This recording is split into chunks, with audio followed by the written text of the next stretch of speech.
में इतना black night हमें सबसे पहले दिखा था ब्लैक नाइट के इशू नंबर 1 में, जो ईयर 1955 में पब्लिश हुई थी और इसे स्टैन ली और जो मिनीली ने क्रिएट किया था। So guys, black Knight Marvel Comics के अंदर एक पर्सनालिटी से ज्यादा एक टाइटल या फिर यूं कहें एक लेगेसी है, जिसमें नोटिसेबली मार्वल कॉमिक्स के अंदर 3 लोग इस टाइटल को होल्ड कर चुके हैं।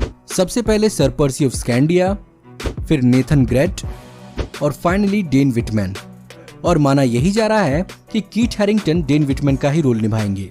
और इस लेगेसी की शुरुआत किंग आर्थर के जमाने 6th सेंचुरी से हुई, जिसमें उनके साथियों में से एक सर पर्सी ऑफ स्कैंडिया पहले ब्लैक नाइट बने, जिन्हें जादूगर मर्लिन स्टार स्टोन मीटियोर के एक टुकड़े की मदद से एबनी ब्लेड तलवार को फोर्ज करके देता है, जिसमें मिस्टिकल एबिलिटीज होती हैं। इसी की मदद से sir Percy of Scandia black knight बन के कई बार किंग आर्थर की जान बचा चुके हैं, क्योंकि किंग आर्थर का भतीजा मॉडरेड और किंग आर्थर की सौतेली बहन मॉर्गन ली फे किंग आर्थर के थ्रोन पर कब्जा करना चाहते हैं। और ऑब्वियसली ब्लैक नाइट उनके प्लान्स को फेल करता है। वैसे तो मर्लिन ने स्टार स्टोन मीटियोर की मदद से कई सारे वेपन्स फोर्ज किए होते हैं, पर जब उसे पता चलता है कि किंग आर्थर की जान को खतरा है, तो वो एबनी ब्लेड को छोड़ के बाकी सारे के सारे वेपन्स को डिस्ट्रॉय कर देता है। पर फिर भी मॉर्गन ली फे और मॉडरेड एबनी डैगर को चुराने में कामयाब हो जाते हैं, जिसकी मदद से ऑब्वियसली मॉडरेड सर पर्सी और किंग आर्थर दोनों की जान लेता है। अब चलिए बात करते हैं कॉमिक्स में दिखे दूसरे ब्लैक नाइट नेथन गैरेट के बारे में, जो हमें 1964 के टेल्स ऑफ एस्टोनिश के इशू नंबर 52 में दिखा था और इसे बनाया था स्टैन ली और डिक आयर्स ने। सर पर्सी ऑफ स्कैंडिया का डिसेंडेंट नेथन गैरेट प्रोफेसर है जेनेटिक मैनिपुलेशन का ऑक्सफोर्ड में, और ये लंदन में पैदा हुआ था। सर पर्सी ऑफ स्कैंडिया और नेथन में बहुत बड़ा अंतर है, क्योंकि नेथन बुराई के साथ है। सर पर्सी की आत्मा नेथन को ब्लैक नाइट बनने की इंस्पिरेशन देती है और उसे एबनी ब्लेड सौंपती है। पर जहां पर सर पर्सी को ये उम्मीद था कि नेथन ब्लैक नाइट बन के एक सुपर हीरो बनेगा, बट असल में वो एक सुपर विलन बनता है और बैरन ज़ीमो उसे मास्टर्स ऑफ इविल में शामिल कर लेता है। और साथ ही साथ जेनेटिक मैनिपुलेशन में महारत के कारण वो खुद के लिए पेगासस यानी पंखों वाला घोड़ा भी बनाता है, बिल्कुल वैसा ही घोड़ा जैसा एंड गेम में वेलकरी राइड करती है, बट बिल्कुल काले रंग का। ऑब्वियसली नेथन गैरेट एक विलन है, जिसके कारण वो सुपर हीरोज के पीछे तो लगेगा ही, और इसी चक्कर में वो आयरन मैन को मारने के पीछे लग जाता है, जहां पर बीच हवा में ही आयरन मैन उसे हराता है, जिसके कारण फाइनली डेन विटमैन की बारी आती है ब्लैक नाइट का मेंटल संभालने की। Dane Whitman as Black Knight में पहली बार दिखा था मार्वल कॉमिक्स के एवेंजर्स के इशू नंबर 48 में, जो पब्लिश हुई थी 1967 में, और इसे क्रिएट किया था रॉय थॉमस और जॉन बुस्कैमा ने। इसी के बाद से मार्वल कॉमिक्स के अंदर डेन विटमैन ब्लैक नाइट का मॉडर्न इटरेशन बना, जो बेसिकली बुराई के खिलाफ होता है और ब्लैक नाइट का मेंटल अच्छाई के लिए इस्तेमाल करता है। कॉमिक्स में Dane Whitman basically Nathan Garrett का भतीजा होता है, और नेथन गैरेट के मरने के बाद डेन को उसका कार्सन मिल जाता है, जहां पर फाइनली डेन को पता चलता है कि उसके अंकल विलन ब्लैक नाइट थे, और वो भी ब्लैक नाइट बनने के लिए एक टेस्ट पास करता है, जहां पर सबसे पहले ब्लैक नाइट सर पर्सी उसे रीअपियर होके ब्लैक नाइट की सारी हिस्ट्री समझाते हैं, और साथ ही साथ ब्लैक नाइट होने का मतलब क्या होता है ये भी समझाते हैं। ऑब्वियसली वो ब्लैक नाइट बनता है और अपने अंकल की तरह ही मास्टर्स ऑफ इविल में शामिल होता है, बट बेसिकली उन्हें ज्वाइन करने के बजाय उन्हें इन्फिल्ट्रेट करने के लिए, ताकि एवेंजर्स को उन्हें हराने में कोई ज्यादा दिक्कत ना हो। एवेंजर्स को इस नए ब्लैक नाइट पर तब तक भरोसा नहीं होता है जब तक कि वो उनका साथ कैंग द कंकरर को हराने में नहीं देता, और ऑब्वियसली खुद को एक अच्छा ब्लैक नाइट साबित करने के बाद वो सुपर हीरो ब्लैक नाइट बन जाता है। एवेंजर्स के साथ साथ वो super hero team Excalibur, Crusaders, hero for hire और ब्रिटेन की सीक्रेट एजेंसी MI13 में कैप्टन ब्रिटेन का साथ दे चुका है, जो बेसिकली स्पेशल एबिलिटी वाले ह्यूमंस को अलग अलग प्रकार के थ्रेट से लड़ने के लिए रिक्रूट करती है। लेकिन सबसे बड़ा सवाल ये उठता है कि ब्लैक नाइट का इटर्नल्स के साथ क्या कनेक्शन है, जिसके कारण हमें डेव विटमैन का कैरेक्टर इटर्नल्स की मूवी में दिखेगा।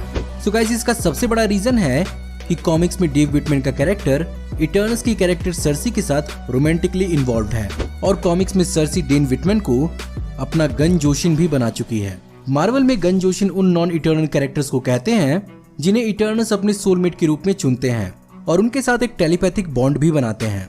इसी के कारण वो अपने ऑल्टर ईगो प्रॉक्टर के फॉर्म को भी ले लेता है, पर उसके बारे में कभी और बात करेंगे। अब चलिए बात करते हैं ब्लैक नाइट के पावर्स एंड एबिलिटीज के बारे में। सो गाइस, सारे के सारे ब्लैक नाइट्स के पास कोई भी सुपर ह्यूमन स्ट्रेंथ नहीं होती, बजाय इसके उनके पास अलग अलग प्रकार के कॉम्बैट स्किल्स और मिस्टिकल नॉलेज होती है। इसीलिए चलिए सबसे लेटेस्ट ब्लैक नाइट के बारे में बात करते हैं। डेन विटमैन के पास ब्लैक नाइट की इनहेरिटेंस तो है ही, पर साथ ही साथ वो अपने आप में एक बहुत ही बेहतरीन साइंटिस्ट भी है, जो कि फिजिक्स, मैकेनिकल इंजीनियरिंग और अपने अंकल की तरह जेनेटिक मैनिपुलेशन में भी महारत हासिल कर चुका है। इसके अलावा उसने बहुत ही बेहतरीन कॉम्बैट स्किल्स भी डेवलप की हैं, जिसके कारण वो ब्लैक पैंथर और कैप्टन अमेरिका जैसे कैरेक्टर्स का सामना कर सकता है। वो एक बहुत ही एक्सपर्ट स्वॉर्ड्समैन है और साथ ही साथ उसे मैजिक की बहुत ही अच्छी खासी नॉलेज है। इसके अलावा एबनी ब्लेड के कारण वो कई हद तक मैजिक से इम्यून भी होता है। अब चलिए बात करते हैं डेन विटमैन के वेपन्स और इक्विपमेंट्स के बारे में। सो गाइस, डेन विटमैन का armour basically modern black night armours का एक इटरेशन है, जिसमें वो कभी कभार हमें अपने आर्मर के ऊपर एक लेदर जैकेट पहने हुए भी दिखता है। भाई ऑफ कोर्स फैशन भी तो देखना है। डेन कई सारे पेगासस यानी उड़ने वाले घोड़ों की सवारी कर चुका है, पर वो नॉर्मली स्ट्रीडर नाम के पेगासस की सवारी करता है, जो उसे लेडी ऑफ द लेक ने दिया था। इसके अलावा उसने अपने पुराने घोड़े एरागन को कॉमिक्स में वेलकरी को गिफ्ट किया था, और वही एरागन हमें एंड गेम मूवी में भी दिखा था। अब पता नहीं मार्वल सिनेमैटिक यूनिवर्स के अंदर एरागन और ब्लैक नाइट का कोई कनेक्शन है या नहीं। अब चलिए बात करते हैं डेन विटमैन के उस हथियार के बारे में जो उसे एक्चुअल ब्लैक नाइट बनाती है, यानी उसकी एबनी स्वॉर्ड। सबसे बड़ी खासियत तो यही है कि एबनी ब्लेड को होल्ड करने वाले किसी भी इंसान पर किसी भी तरह का जादू असर नहीं करता। इसके अलावा ये किसी भी तरह की एनर्जी को डिफ्लेक्ट या फिर एब्जॉर्ब कर सकता है। मर्लिन, जिसने इस स्वॉर्ड को बनाया था, उसने इस स्वॉर्ड को इंचेंट किया है, यानी इसके कारण जो भी इसका विल्डर होगा उसे हर्ट तो किया जा सकेगा, लेकिन जब तक वो इस स्वॉर्ड को होल्ड करेगा उसे मार पाना नामुमकिन होगा। वो बात अलग है कि स्टार स्टोन मीटियोर से बने किसी और वेपन से ब्लैक नाइट को मारा जाए तो वो मर सकते हैं, जिसके कारण सर पर्सी को मॉडरॉन एबनी डैगर की मदद से मार देता है। इसके अलावा इस स्वॉर्ड का अपने विल्डर के साथ एक सायोनिक कनेक्शन है। भले ही स्वॉर्ड और विल्डर में कितनी भी दूरी हो, वो उसे अपने पास बुला सकता है।